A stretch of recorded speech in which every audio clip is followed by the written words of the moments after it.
and welcome back to Let's Play Dragon Quest III. This is called Caliber. I hope that everybody is doing well today. In the last episode, we decided that we were going to do some level grinding, but before that, I want to show off the Pachisi minigame. This requires an item in the castle, so I came back to the castle town that we passed up in the last episode in order to grab a ticket to take to the Pachisi place and play through that. Just because I want to show you guys how it's done, what the mechanics are, things like that. You can talk to the king and start a side quest here if you want to. I'm not going to do that because I'm actually going to swap up the side quest order, if you will. Because it'll put us in a much better position because there's a level grinding spot in the cave that we end up going to for that will put us in a better position for the side quest that the king is going to give us. Now, I'll be kickstarting it off at the end of the episode, just so that way that I can hit it back up on the way back from the side quest that I'm going to do first.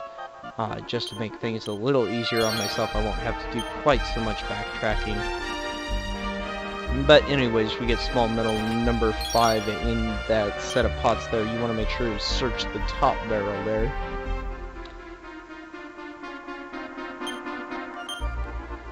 And that leather hat that we found in that dresser, I'm going to be giving to Solo, so that way that he has a higher defense, because he's at the front of the party. I don't know if I've gone over this or not yet. Formation drastically affects how enemies attack your party. There are some enemies that ignore formation, but for the most part, enemies that don't ignore formation, the front character will get 40% of all incoming blows. The second character will get 35%, and then the last character will get, or the third character gets 20%, and the last character gets 5% of all incoming attacks. So what that will do is you want to put all of your mages, your spellcasters, those with low HP in the back of your party, just because formation plays that big of a role, especially in the beginning. Now, this fight here I'm showing off because I didn't really get to demonstrate how deadly these enemies are in the last episode. As you can see, I've been put to sleep. All of my characters were put to sleep, and then the caterpillars were just rolling all over me, and I almost died there. I almost had to restart the recording. I actually thought about it, but I wanted to show you guys that if you're not careful, you can die here. So, but anyways, I'm going to be doing a little bit of a setup here when I get to the Pachisi part, just so that way that I'm fully prepared. You want to make sure that if you bought any equipment for Solo, that he has the best equipment available to him, and also you want to make sure that his HP is fully replenished, so that way that if you do run into a random battle here, you can take care of that.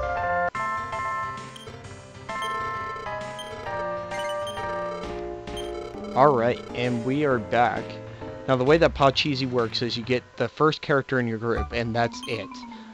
You have 4 basic commands. You have the view map command, you have the roll dice command, you have the view stats command, and the other one I think is you just exit out of the menu. And so when you roll the dice, you move around just like any board game. And you can get different spaces, like that space that we just landed on there is actually a treasure space, so when you search that space, it will allow you to get a treasure chest from that. In that case, we earned a sacred knife. And your red squares are usually going to give you bonuses, whereas your blue squares are actually going to take away things, like you'll move back spaces or you'll lose turns. The purple squares can have a multitude of effects. There's one on this board that is particularly dangerous, the exclamation point. It's a random chance effect, but if you get really unlucky, you will run into Merman, which you should be probably about level 17 or 18 in order to face the 3 that it will give you. And we're obviously not that high of a level. If you die, the Pachisi game just ends, and Solo is brought back to the group dead. So you want to make sure that you try to stay away from the purple squares for now until you're high enough level to where if you come back here, you can nail everything. Now, there's also shop squares here that you can buy things from, and those shops are going to allow you to get more advanced weaponry and equipment and things like that. Like the one here, you can buy iron shields from, whereas the town of Kazab, which is the one that I'll be doing my level grinding outside of, the best one that you can buy is actually a bronze shield. So you want to make sure that if you can, try to hit that item shop up, get Solo an iron shield. That's the best way to go for his defense. It gives him like a nice 15 or 16 point boost in defense. But this is the reason why we're coming here. We get 500 gold pieces and we get a steel sword out of the deal. That steel sword is going to increase Solo's attack dramatically. He will be attacking and hitting as hard as our warriors do now.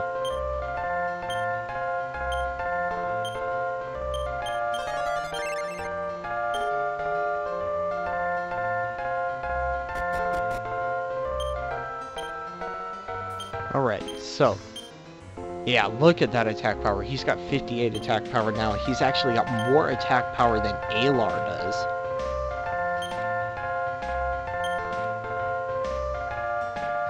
And I'm going to give this Sacred Knife to Tamara just so we have a real rough balance between our melee fighters, so that way they're all dealing relatively the same amount of damage, because that'll make the level grinding up in this area a lot easier for us. Now here, these guys are Venom Toads. I don't know if I showed them off in the last episode or not, but these guys can poison you. If the attack animation shows them licking at you, it means that they're trying to poison you. So you want to take these guys out as quick as you can. Just hit them with everything that you've got. And they go down pretty easily. They're related to the Frog Wars there. And our cleric gains a level here. She learns the surround spell. Now the surround spell lowers the hit percentage of all enemies. In the second Dragon Warrior, it is pretty dang abusive. It is as good as the sleep spell. But in this game, they really toned it back a little bit. It's still an effective form of crowd control, but the hit percentage drop, it only drops it down to about 60%, whereas in the second game, it was down to about 50 or 40%. So you really want to watch out for that. Just stick with your heal spell once you learn it. What I'm going to be doing here for my my level grinding, so I'm going to be going after iron armors for everybody that can equip it, and the scale shields, not the bronze shields. So that way that everybody will have decent defense, so that way that we can take on the next area we're going to go to with relative ease. And we're actually going to do quite a bit of level grinding right outside of this town. You're going to be running into some enemies that might give you a little bit of a hard time. That's why I think this is a good spot to do this level grinding, because you're right next to town. There's a mountainous terrain there, and you'll be able to do your level grinding effectively. So, anyways, we just came back from our level grinding session there, and as you can see, I've reorganized my party. The hero has learned the return spell, which works like a Wing of the Wyvern, except for it costs about, I want to say it's 8 MP in order to use it, so it's really expensive, really not worth it. I just prefer to walk and get the experience from the enemies there. So anyways, our cleric learned sleep there at level 8, if I remember correctly. That's when she got it. And we're about to learn another spell for her. She should be learning the antidote spell within the next one. And as you can see, everybody's got scale shields and iron armors if they can equip them. Solara still has the Traveler's Clothes. If you want to go the extra mile with it, you can get her chainmail. I believe they sell that in Romilly. I'm not 100% on that though. So I'm gonna showcase how badly we're going to destroy people. And I'm gonna be doing just a little bit of running around down in the hills here, showing off some battles, so that way that I can get Solara to the next level, because she's guaranteed to learn the antidote spell at level 12. And that's going to be pretty crucial coming up, because there are going to be more and more enemies that can poison us. I know it's a little late to be introducing the antidote spell, but it's definitely worth doing the grinding to do. Just because it saves you the gold that you spend on any antidote herbs, or if you prefer to, pay it a priest. But that priest just, they're so really expensive. I mean, when you compare them to an antidote herb, they are very expensive. I think it costs like it's like 150% overdraw on the on an antidote herb. Like an antidote herb only costs like 8 or 10 gold, whereas the priest is going to charge you 15 to 20 gold, and it goes up from there because it's based upon your level. So I don't really recommend that. And also solo reached level 10 there. I wasn't really expecting that quite yet, but as you can see, I've got some gaps in my levels and things like that. I did have a couple of people die off. So if you guys have people die off, don't worry about it. Just go back into town, heal them up. Just do your best to keep your HP up. Once you start getting low on magic, go back into town. I mean, that's the only way you're going to be able to level grind in this area. And as you can see, we're taking out caterpillars a lot faster. We're dealing upwards of late 20s to early 30s in the damage range. And so we're taking things out a lot faster. You have creatures around here that have upwards of 40 HP, so it makes pretty quick work of them. The caterpillars, I believe, have a max of 44, just so you're aware.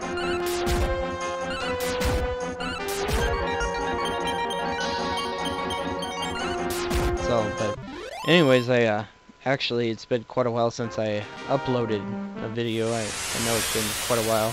I was going to explain this in my Golden Sun, but I recorded that commentary live, and so it was done at the same time that the video was.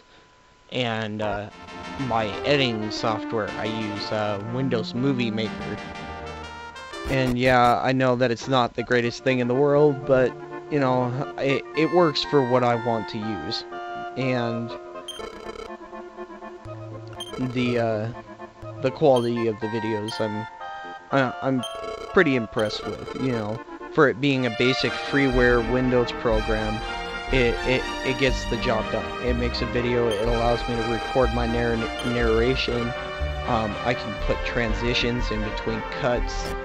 The editing process is just very simplistic. It's really nice. It's really easy. I really like the quality that I get out of it.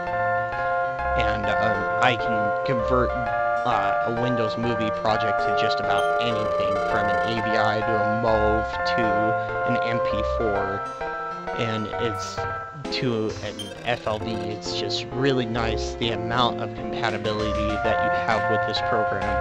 Because I actually got a new laptop when I started recording about like the 3rd or 4th episode of this particular Let's Play. And so I upgraded from a Ubuntu, which is an offshoot of Linux. I upgraded from that to Windows 8. And I must say I'm pretty impressed with Windows. Windows has done a really good job with Windows 8. I really like it. It's very similar to an Android phone or something of that nature. So it's really user-friendly. I don't have a lot of complaints about it. I really like it. Whereas Windows 7, I wasn't very impressed with it at all. I just had a really hard time using it. It was pretty user-hostile in my opinion. So I ended up going with Ubuntu, so I had open source software for a long time. And it worked out really well. I mean, I really like Linux. I would like to go back to a Linux operating system eventually, but I'm pretty happy with the setup that I have now. I've got a pretty strong processor, things like that. I also have a new recording method that I'm trying out today. My brother has a set of X12 Turtle Beaches, and I'm actually recording through that headset right now. And I seem to be getting a better sound quality than just with the microphone on my computer. And so, you guys will have to let me know on that, though. I mean, that's just my personal opinion, and your opinion definitely matters in the quality of the video. So, but anyways, we're going to run around, we're going to talk to some people just to kind of pass some filler time in so you can kind of find out what's going on in Romilly.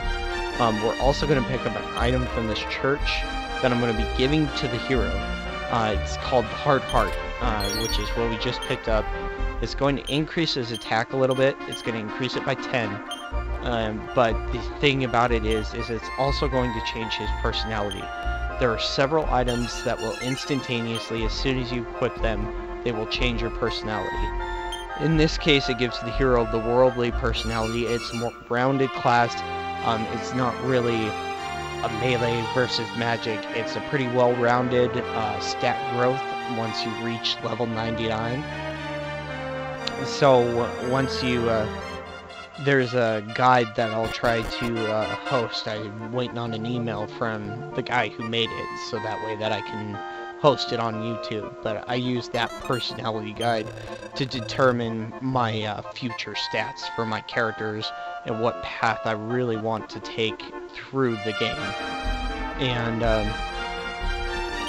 I really wanted to keep the romantic personality at the first part of the game, but when I lost my save file, I went back and I did it again, and I got the honest personality, which they round out to about the same, but as you saw with the cleric, she's also a romantic personality. She got a huge magic boost right off the get-go, and that is just so important.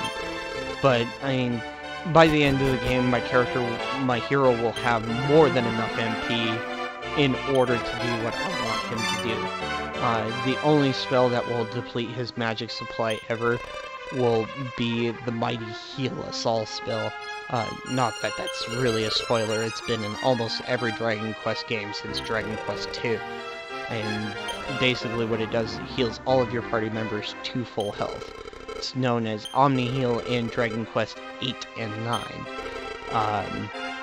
But basically we're gonna jumpstart the quest here for the king so I can pick it up on the next episode on the way back from where we're going to next.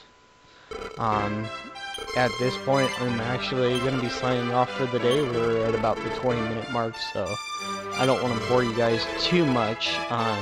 And I really like to get the first half of the next dungeon into one episode, so we're going to go ahead and take care of that. But for now, I'm going to go ahead and sign off. Thanks for watching, guys. This is Calm Caliper signing off. Have a good day.